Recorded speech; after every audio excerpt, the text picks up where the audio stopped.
Assalamu alaikum. Dans cette vidéo, on va parler de trois choses qu'il ne faut absolument pas rater dans ce monde. Parce que sinon, en fait, on aura tout perdu.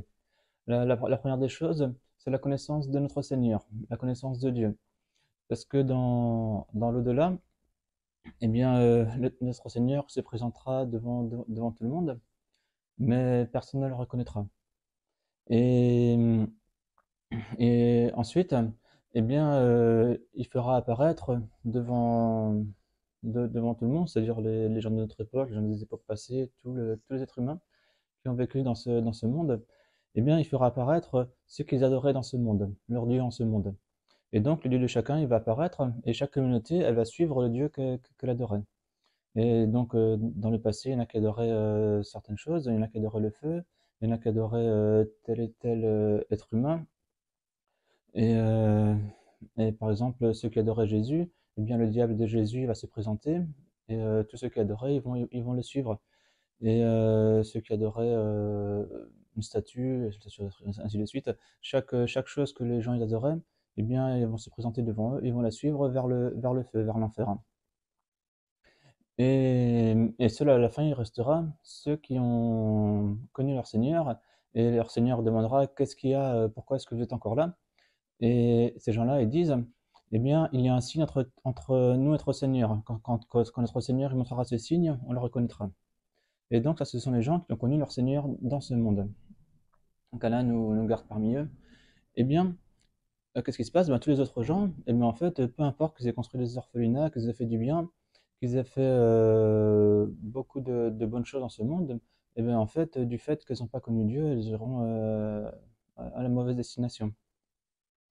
Et quant aux gens qui auront connu Dieu, eh bien, ce ne sont pas forcément des gens qui auront fait beaucoup d'actes de bien, mais juste à la fin de leur vie, ils ont connu Dieu, ils l'ont reconnu, ils ont fait la tauba et ils sont restés là-dessus. Eh bien, ce sont les gens qui reconnaîtront leur Seigneur. Et à eux, la félicité, la bonne nouvelle. La deuxième chose qu'il ne faut absolument pas rater dans ce monde, c'est la connaissance du prophète, la connaissance du messager. Puisque cette connaissance qu'on a de Dieu, eh bien, en fait, elle parvient par un intermédiaire. Cet intermédiaire, c'est le prophète. Et on peut le dire simplement, le prophète qu'on doit croire actuellement, c'est Sayyidina Mohammed, sallallahu alayhi wa sallam. Et pourquoi Sayyidina Mohammed et pas un autre? Eh bien, on va donner l'exemple d'un pays, par exemple, puisque on rappelle que la fonction du messager, c'est de faire cette relation entre nous, les hommes, et notre Seigneur.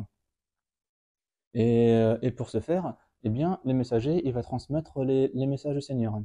Et à ce sujet, tous les messagers, tous les prophètes ont toujours transmis un message unique et très simple, en réalité, que tout homme au fond de soi, on le sait. Et c'est-à-dire il n'y a Dieu, il n'y a que Dieu. Il n'y a pas d'autre, il n'y a rien d'autre, il n'y a pas d'autre Dieu ou demi-dieu, etc. Il n'y a que Dieu. Et Dieu, il est unique. Donc cette réalité, elle a été transmise par tous les messagers, tous les prophètes.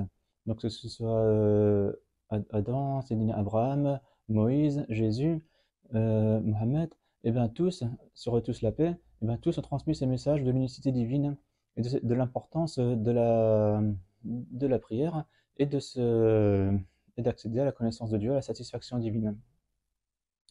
Ensuite, également, c'était pas la seule fonction. La fonction, pour arriver à ce but, eh bien, on voit bien que chaque époque, elle est différente. Et donc, pour prendre un exemple simple, aujourd'hui, en 2024, eh bien, il y a une certaine législation qui circule en France, ou même au niveau international, au niveau du droit international. Il y a des règles. Ces règles, elles n'étaient pas les mêmes il y a 400 ans, ou il y a 1000 ans. Il y a juste à prendre le passeport. Par exemple, avant, les gens n'avaient pas besoin de papier pour circuler d'un pays à l'autre. Avoir des connaissances à faciliter, mais c'était pas obligé d'avoir un papier justifiant cela. Le papier, voilà, ça existait aussi, mais c'était pas généralisé à l'ensemble des êtres humains. Alors que maintenant, le passeport, c'est quelque chose qui est généralisé. Là, c'est juste un exemple parmi d'autres. C'est également concernant les droits de propriété, concernant les droits de la façon de faire du commerce, les droits juridiques, les droits au niveau de l'héritage, au niveau de tout ça. Eh bien, il y a des choses qui évoluent siècle après siècle. Et donc, on ne peut pas vivre actuellement avec les règles qu'il y avait au Moyen Âge. C'est quelque chose, ça fonctionne pas tout simplement. Et donc, c'est exactement la même chose avec la connaissance de Dieu.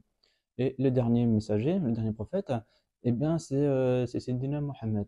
Et tous les 100 ans, il y a quelqu'un dans la communauté musulmane qui va remettre à jour les, voilà, les religions, ce qu'on a besoin de connaître pour nous rapprocher de Dieu.